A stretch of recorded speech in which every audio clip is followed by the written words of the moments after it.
Somewhere above you, someone already decided how much doubt it takes to keep you manageable. Not your enemies. The people you work for, the people you live with, they don't need to beat you. They just need you second-guessing yourself long enough to stop moving. And it works. It has been working on you for years. Every time you had a clear instinct and talked yourself out of it, someone in that room benefited. Every time you asked permission you didn't need to ask, someone in that room got stronger. Machiavelli said it plainly.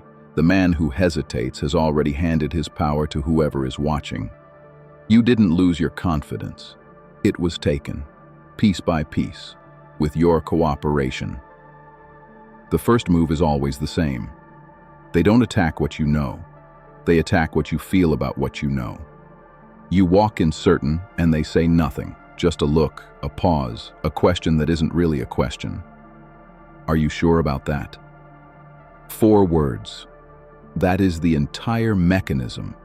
They are not arguing facts. They are installing doubt where certainty used to live. Machiavelli observed that a prince who allows others to constantly question his judgment eventually borrows his confidence from the room. And what is borrowed can always be recalled.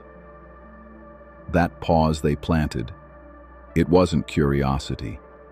It was a transaction. You gave them leverage without knowing the exchange was happening. The men who do this are not exceptional. They are not strategists by nature. They learned early that uncertainty in others creates opportunity for themselves. The colleague who always finds one more thing to consider before your idea moves forward. The partner who remembers, at exactly the right moment, a time you were wrong. The manager who never says no, he just asks enough questions until you say it for him. They are not smarter than you. They are simply more comfortable letting you carry the doubt while they carry the decision. Here is what Machiavelli understood that most men never learn.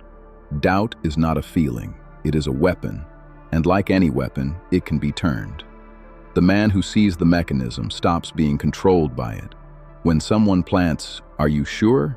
you do not answer the question. You answer the move. You ask yourself, who benefits if I hesitate here? Who needs me uncertain right now? The moment you locate the beneficiary, the doubt dissolves. It was never yours to begin with.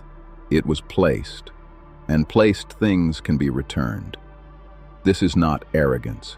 This is clarity. The man who cannot be made to doubt himself is not a man without questions. He is a man who knows whose questions to trust. If this one hit close to home, subscribe. Every episode goes one level deeper. You need to be here for what comes next. Seneca wrote that the man who is everywhere is nowhere. The man who doubts everything knows nothing, not because he lacks intelligence, but because he has outsourced his judgment to whoever spoke last. You have spent years in rooms where other people's certainty was the currency, and yours was always just slightly short. That was not an accident. Certainty consolidates power. Doubt distributes it downward. They kept you questioning because a questioning man stays in place. He asks for confirmation before he acts. He needs a meeting before he moves. He waits. And while he waits, the people above him move. The correction is not confidence. Men confuse these. Confidence is a feeling. It rises and falls. It is vulnerable to a bad morning or a sharp comment. What cannot be manufactured in you by a look across a table is certainty about your own process. You trust your instincts, not because they are always right, but because they are yours, built from what you have done, what you have survived, what you have learned to read in a room over decades. Machiavelli called this virtue the internalized capacity to act without requiring external permission. It is not taught, it is built, and it is built specifically through the moments when you acted without waiting for someone else to tell you it was safe to do so. They cannot plant doubt in a man whose certainty lives inside him rather than in the approval of the room. There is a specific kind of man they cannot use. He is not louder than the room. He does not argue with the look across the table. He simply does not receive it.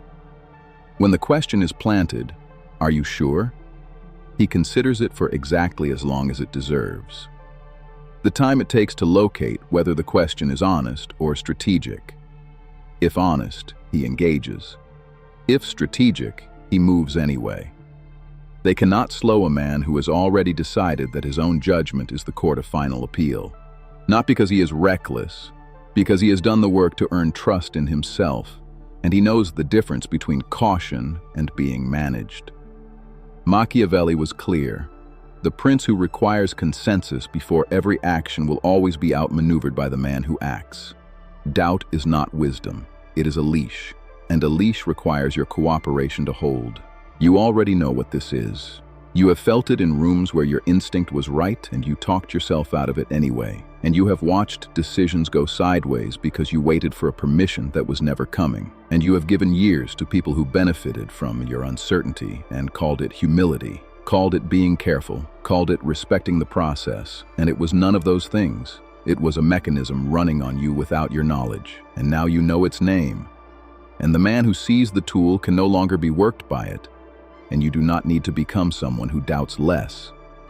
You need to become someone who knows the difference between a real question and a planted one, between honest caution and a leash someone handed you and told you was wisdom, and that man is already inside you. He was there every time your instinct was right and the room told you to wait, and he knew then what he knows now. And the only question remaining is whether you will let someone else answer for him. You already know what you are.